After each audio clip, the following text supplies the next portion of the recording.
Hey, welcome back to my channel. In this video, I'm gonna talk about top 5 best camera monitors. Starting at number 5. Canon EOS R50. The Canon EOS R50 is one of the best bang-for-your-buck cameras on the market. It's a great choice for beginner photographers thanks to its simple and intuitive controls and a variety of auto-shooting modes that allow novice photographers to play around with different photography styles. On top of that, it has a highly accurate and easy-to-use autofocus system, and it's very portable for travel or street photos. Unlike the Canon EOS M50 Mark II, which it effectively replaces, this is also a good camera to grow with since it uses the same lens mount as full-frame Canons like the Canon EOS R6 Mark II. That means you can use both APS-C and full-frame lenses with the R50, making it easier to upgrade to a full-frame body down the line. The Olympus OMD EM10 Mark IV is another great budget option, especially if you want the more portable Micro Four Thirds system. There's a well-established lineup of lenses, as well. That said, its autofocus system is much less reliable than the Canon cameras, and the camera is a bit less suited to low-light shooting because of its smaller sensor. Coming at number 4.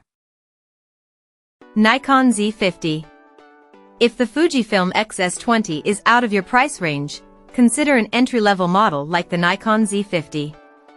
Like the Fujifilm, it uses an APS-C sensor, so it's less suited to low-light photography than our full-frame pics above.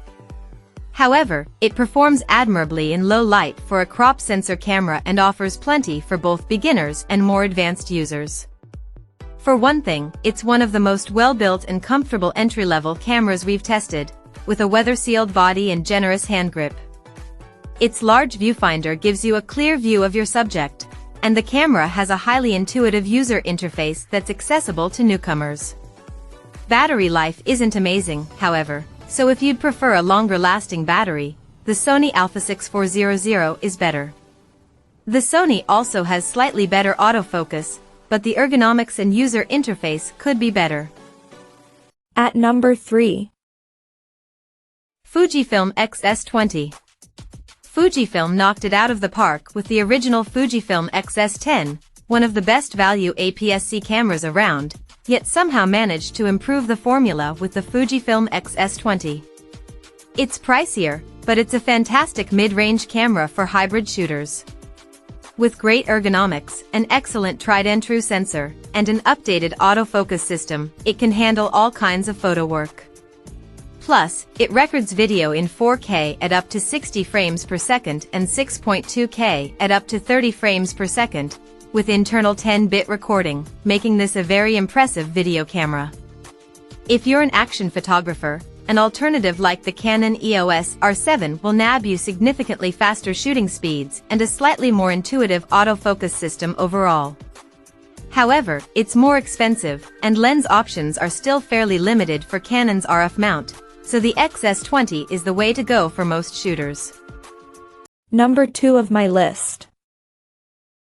Fujifilm X-T. If the Sony Alpha 7 IV is a little out of your price range, the Fujifilm X-T5 is a fantastic choice at a lower price point. With a 40-megapixel APS-C sensor, it's one of the best cameras for photographers interested in landscapes or portraits, giving you plenty of leeway to crop and edit your photos. While it isn't as well suited to low-light shooting as full-frame alternatives, the detail and image quality you can get out of this camera is hard to beat at this price point. The camera also honors Fujifilm's photography-oriented roots with vintage-style exposure dials that make it a breeze to adjust your settings on the fly and a 3-way tilting screen that's incredibly versatile for waist-level shooting and street photography. It's also quite portable. If you're looking for a more robust camera with better ergonomics for studio work, you might prefer the Fujifilm X-H2. It uses the same sensor as the X-T5 but has a bigger body and some additional benefits for hybrid or video shooters, like a full-sized HDMI port and CF Express card slot. However, it's a bit pricier and less portable.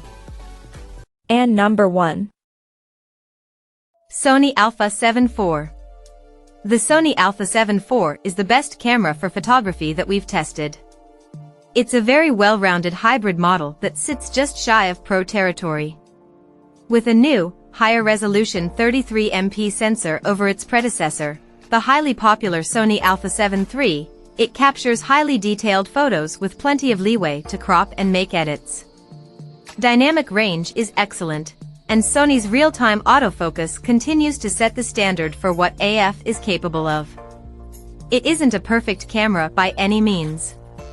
Yes, it has in-body image stabilization IBIS, but we've seen more impressive stabilization implementations, and if you want to shoot uncompressed RAW files, the camera's max burst rate drops to 6 frames per second, which is a bit disappointing for high-level sports or wildlife photography.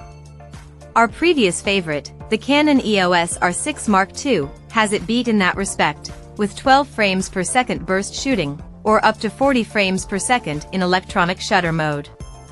However, with the wide selection of glass available for Sony's E-mount, including plenty of third-party lenses at a range of price points, the Alpha 7 IV has a notable advantage, especially as Canon keeps its RF mount cloistered from third-party interest. Check out this video description for latest price and more informations. Thank you for watching this video. Please subscribe and stay tuned.